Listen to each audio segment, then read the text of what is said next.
Hello, hello. Welcome back to another episode of Tekken Talk. Happy New Year, happy 2022. I'm not gonna say I hope your 2021 was good, because probably wasn't the best, but I hope it was at least tolerable. And I think the whole world is hoping that 2022 is, gonna be better. It's a collective effort getting through this, the pandemic, of course. But anyways, so today's topic is something I've been wanting to talk about for a while. It is, in fact, what drives my passion. One of the main things that drives my passion about Tekken. When applying to graduate school, part of my application included talking about this. Um, and the topic is Tekken and the potential for artificial intelligence to be applied to Tekken. So the way we're going to break down this talk is, first, we're going to go over a little bit of history regarding artificial intelligence and gaming, and fighting games, I should say. We're going to segue into the benefit for potential players of why, AI and Tekken could be really useful, like globally, and for the Tekken developers.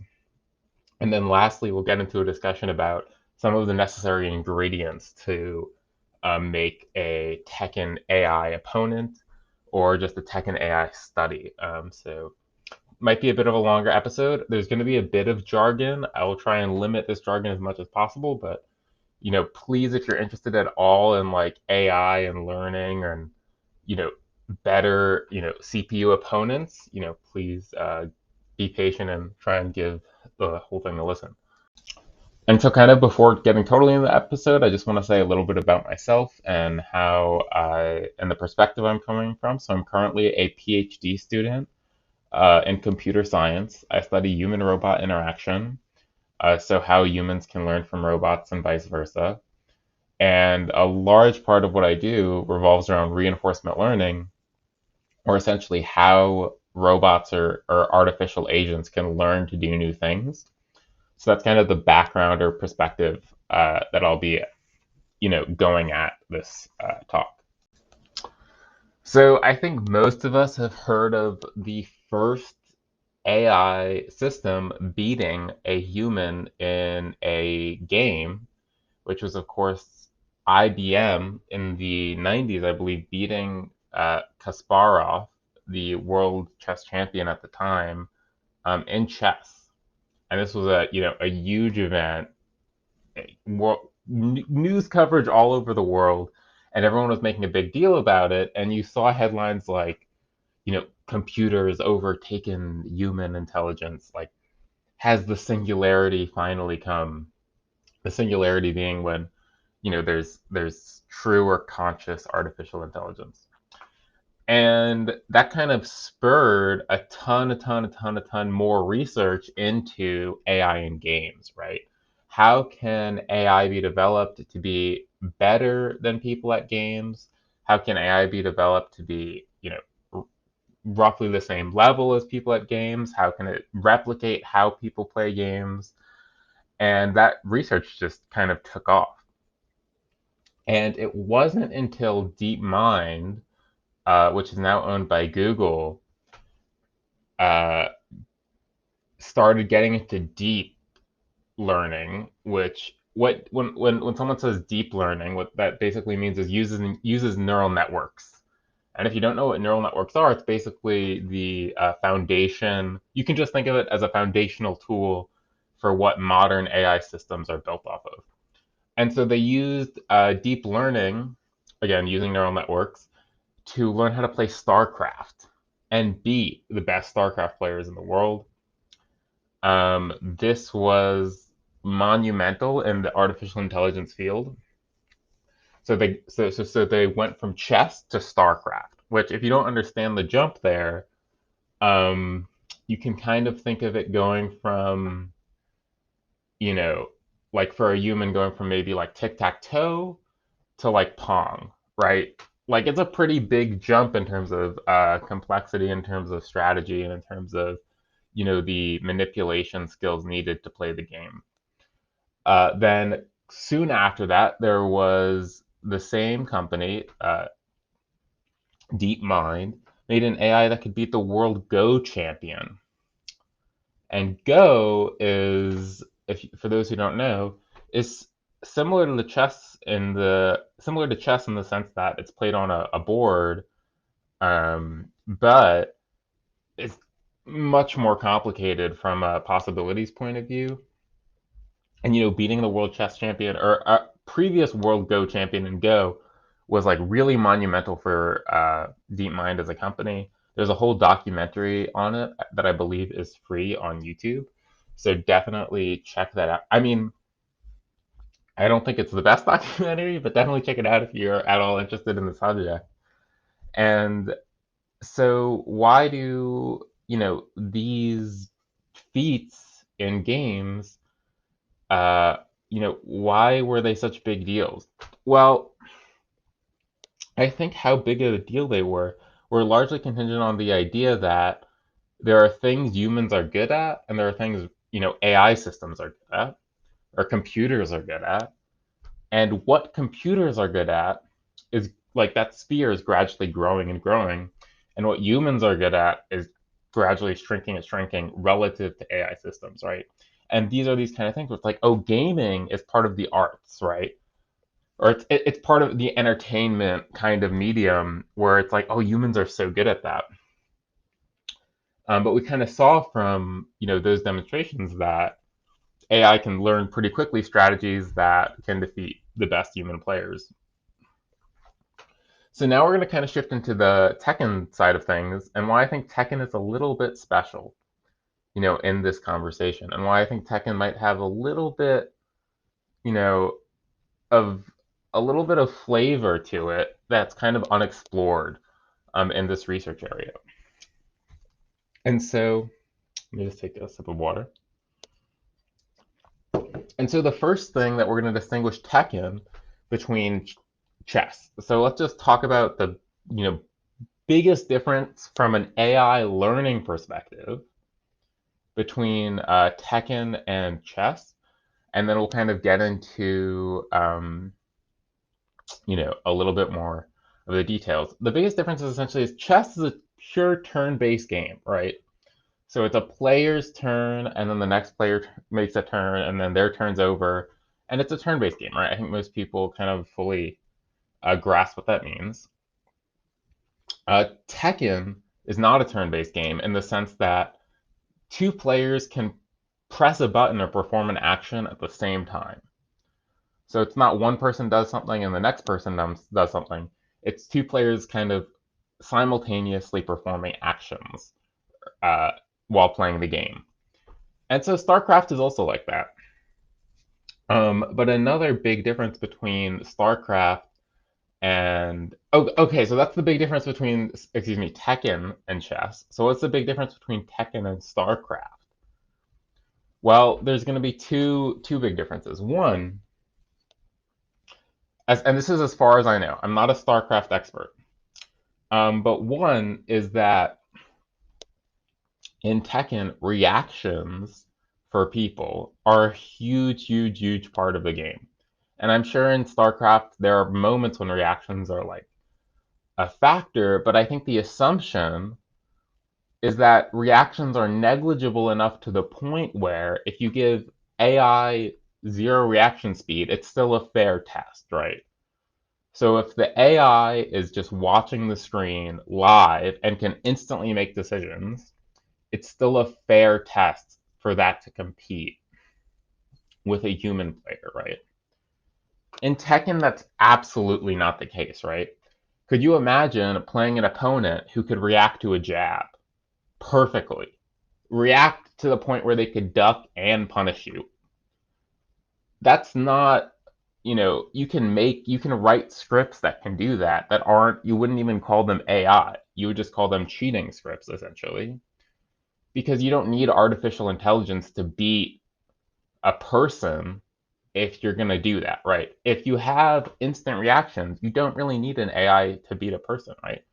You can just write a script essentially to either draw a person, because they can instantly block and react to everything, or to just do some weird strategy to get one hit, make it complicated enough that a human will have some trouble with, and then just, again, avoid everything. So it's not a fair test to have a Tekken AI have perfect reactions, right? So that's one major difference. The other major difference is a bit more complicated, but just bear with me in this explanation. So I'm going to kind of go back to chess, because I think chess and StarCraft have this in common. So if I'm a chess player and I am presented with a puzzle, or if anyone's a chess player and they're presented with a puzzle and you're told it's your move, is anyone going to ask, can I see the position before this position, one move before this position? Right? I don't think anyone is going to ask that. And in fact, you don't need to ask that. So chess is a game where what you do next is conditioned on the current state of the game.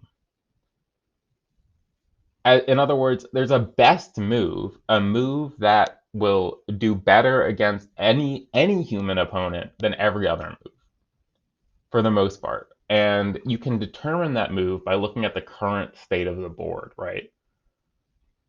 That is a very unique property in chess, right? It's a unique property in tic-tac-toe, if we're going as simple as possible, where you see the current state and nobody says, what's the move beforehand?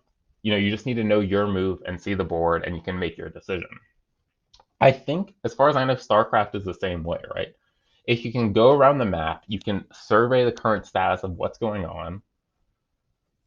For the most part, I believe there's a best choice that you can derive, or just a very good choice that will probably get you wins, especially from an AI perspective against humans.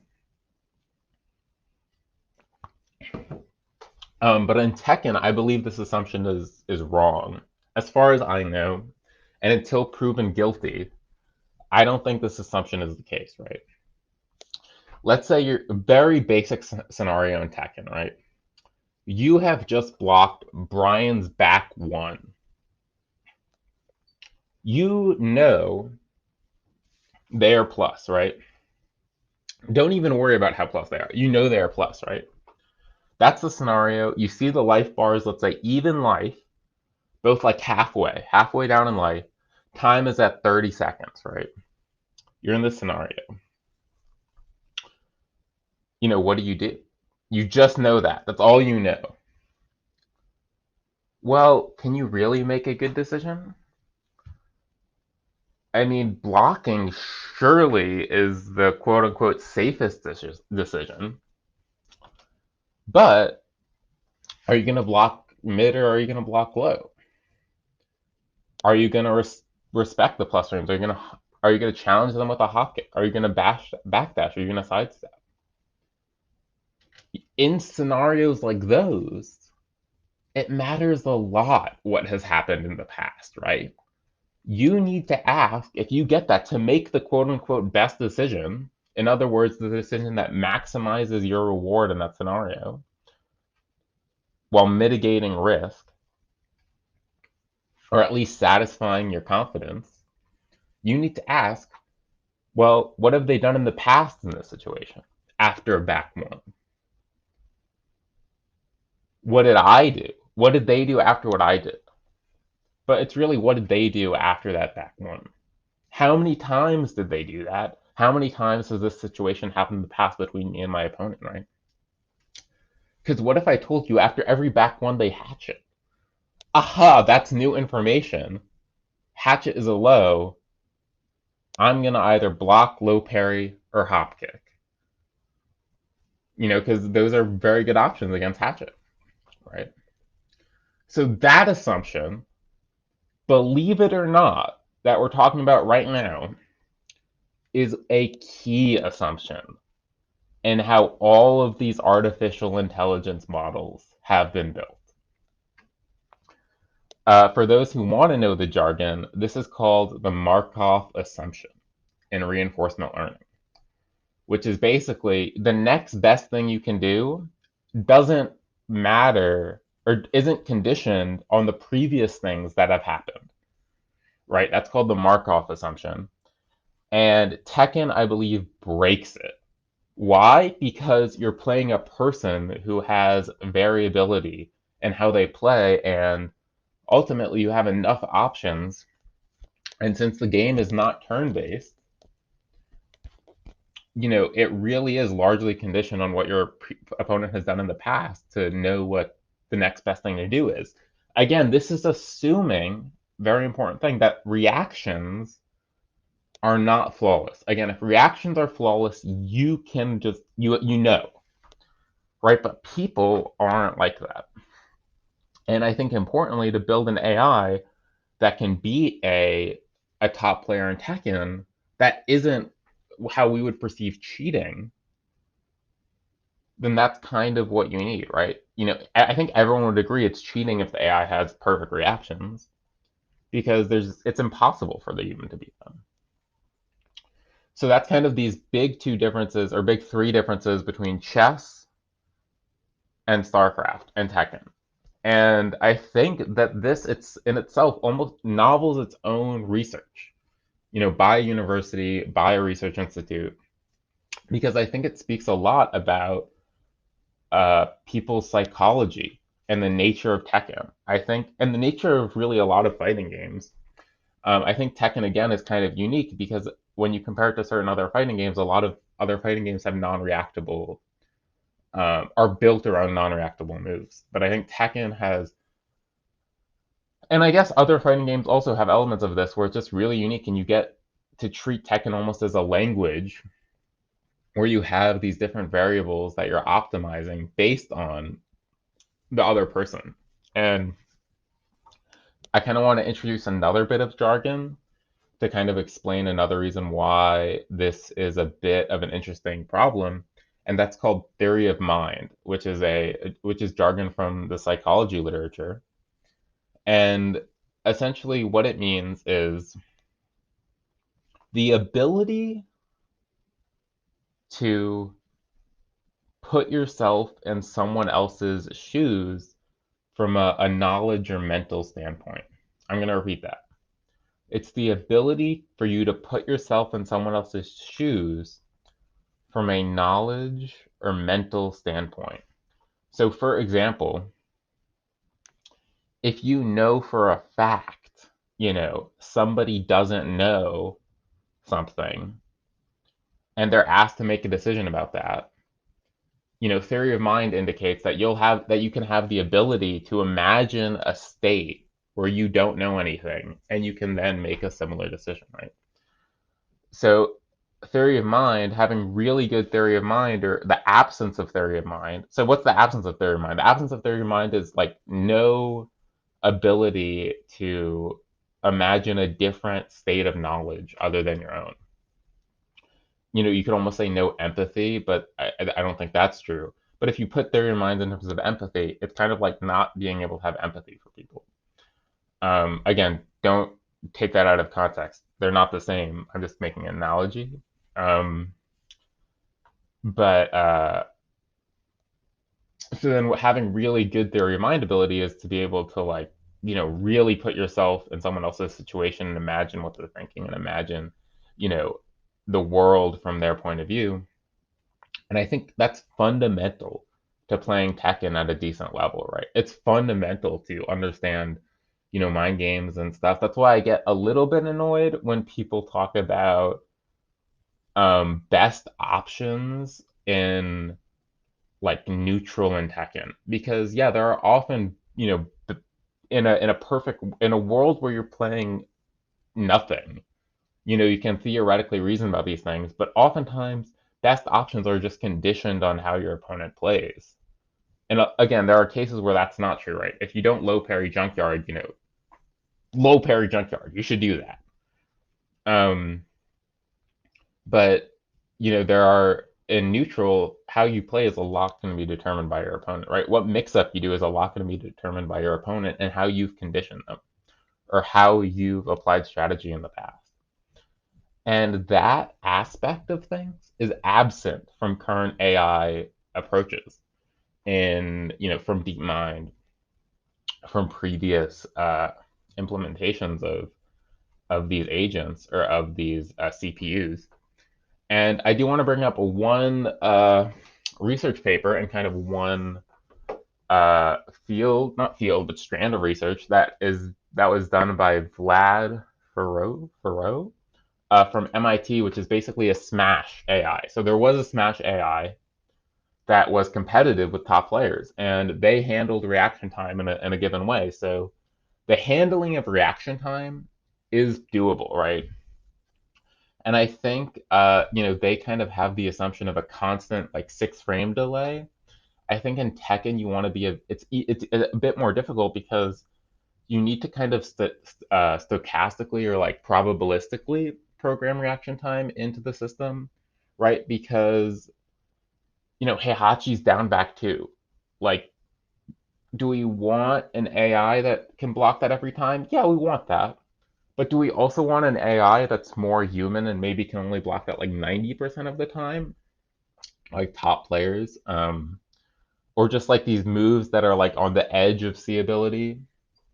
Again, you should want to be able to, set how difficult you want this AI to be, but 20 frame moves are generally considered unseeable by most people, and you kind of want to have that. But like 22 frame moves, it's like, is it seeable? Is it not? It really depends on the person, and it's kind of an inconsistent thing. But you want AI to not feel like it's just cheating on reactions. Should the AI, if you set it to like a hard setting, be able to block every snake edge? Absolutely, right? People can block every snake edge, but there are kind of edge cases, and I think that's kind of an area that needs to be looked into a bit more. So that's kind of why the Tekken is an interesting problem from a research perspective. And then getting into how it could help the Tekken community a bit, which I think I kind of reversed the topics, right? I think this was supposed to be the first topic. So excuse me. Um, but so imagine this, right? Tekken 8, Tekken 9, whatever Tekken you want to talk about comes out, and you're disappointed. Why are you disappointed? Maybe the netcode's still not the best. Maybe you don't love playing online because you get a bit frustrated at times. You don't always want to have to fight someone else and kind of feel like you're being judged based on how you're playing. But you go to a arcade battle or you go to versus battle and you fight the CPU, and it's the Tekken 7 CPU on the hardest difficulty. I mean, I think most people could beat that in like the first week of playing. I could. Like the ultra hard difficulty thing. Right? It's really not a very good CPU. And then you compare that to, the Akuma final boss battle in story mode, and that just feels like cheating, right? So I think if you imagine a world where you have a CPU that either that plays more, human like, or at least plays like a challenge that doesn't feel like cheating, and you open up offline versus the CPU, I mean, the competitive scene would grow, I think, exponentially. I mean, the like a lot of casual players, or not casual players, but a lot of people who are kind of in the competitive scene but aren't really like quite at the skill level to do well. Or I shouldn't say the competitive scene will grow. I think the skill level in the competitive scene will grow and grow. Right? I don't know the Zafina matchup. I don't know the Brian matchup. Imagine being able to actually practice that offline, especially if you don't have locals who play those characters in your community, or if you're not fortunate enough to have a community around that. And maybe it has a slider where you can adjust how difficult it is or adjust its reaction speed. And you can say, okay, I want a hard difficulty, but like lower reaction speed. So I'm playing like an old man who's sick at the game. You kind of have this option, and it's way better for training mode. I mean, I would play Tekken way more, at least personally, offline, just in general, if that happened, especially considering, when you get to like even slightly higher, like ranks above, where most people are playing, it can be hard to find matches, right? And it does take a while sitting in a lobby.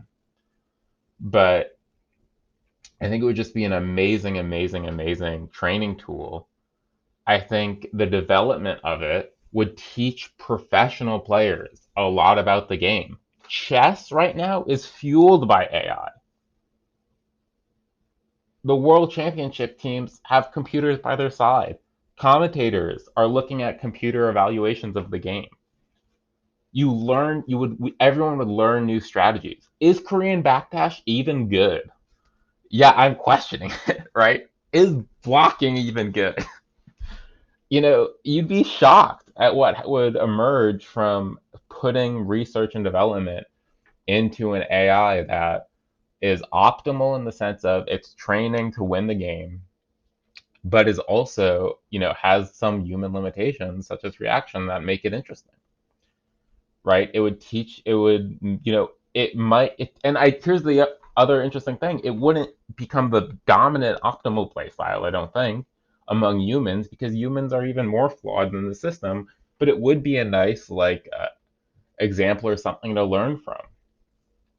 How sick would it be if you could, plug or you could send this AI a replay and it can make recommendations on move selections or things to do in certain scenarios, right? There's all this potential.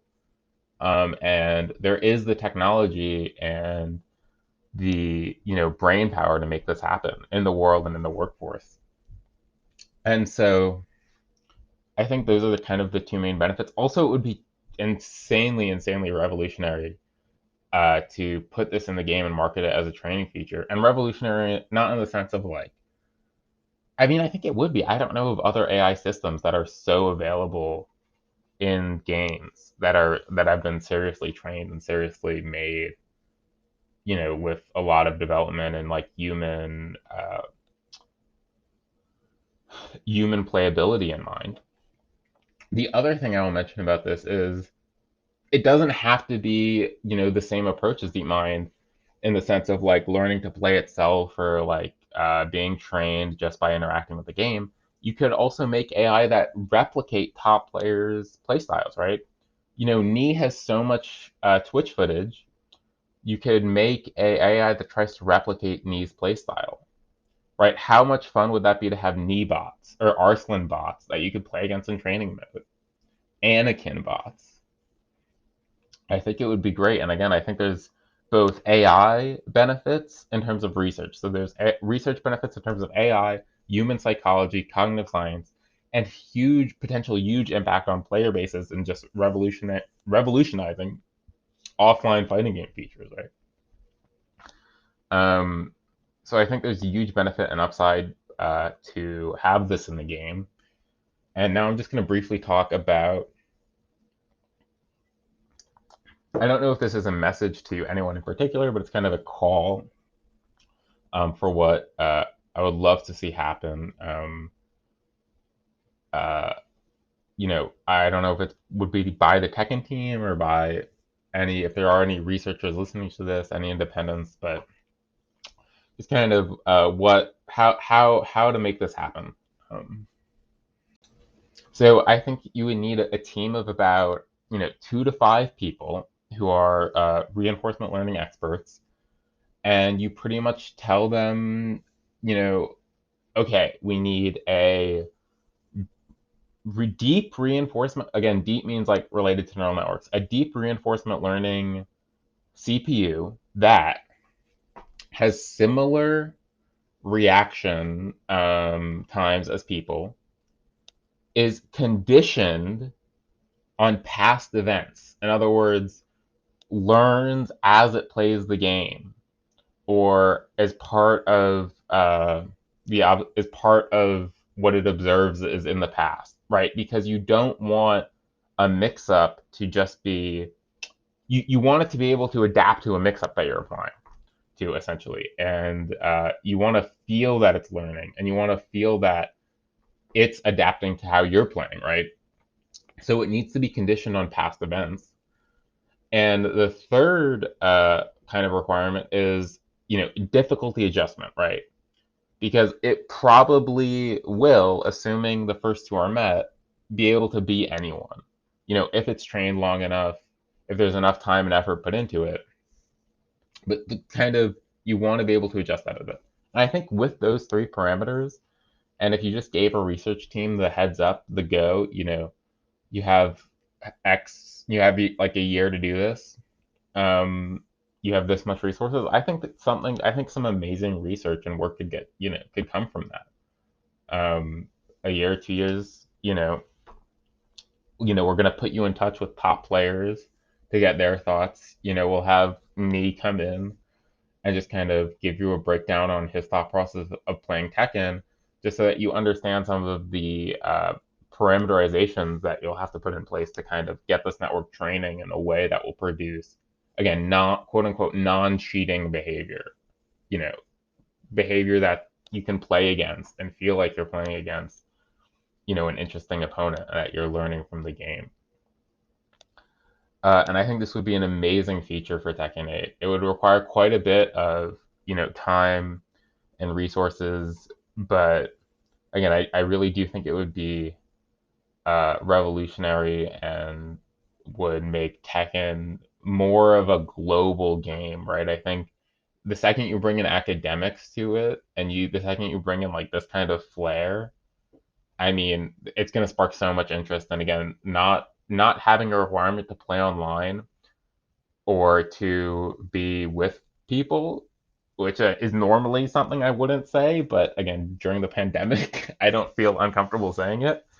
To learn and get matchup experience, it would just be amazing. And having events like Knee versus this AI, I don't know what you'd call it, like Tekken Bot 7 or Arslan versus Tekken Bot kind of events.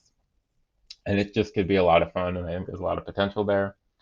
Anyway, I think I've talked about it long enough, but it's not really a call for research. But again, Tekken team, if anyone's listening to it, independent researchers, if anyone's listening to this, I personally do not have time to do this as I'm working on other stuff. Uh, but again, if anyone has the resources to make this happen, and Tekken team, if you don't want to be considered like old school or whatever accusations you get made by the community, like this would be a great this and netcode. I mean, it would be a grand slam, I think. But anyway, thank you for listening. Let me know if you have any thoughts or questions on Twitter. The link, my username will be in the description. And Happy New Year again. I hope you have a healthy and safe 2022. Thank you.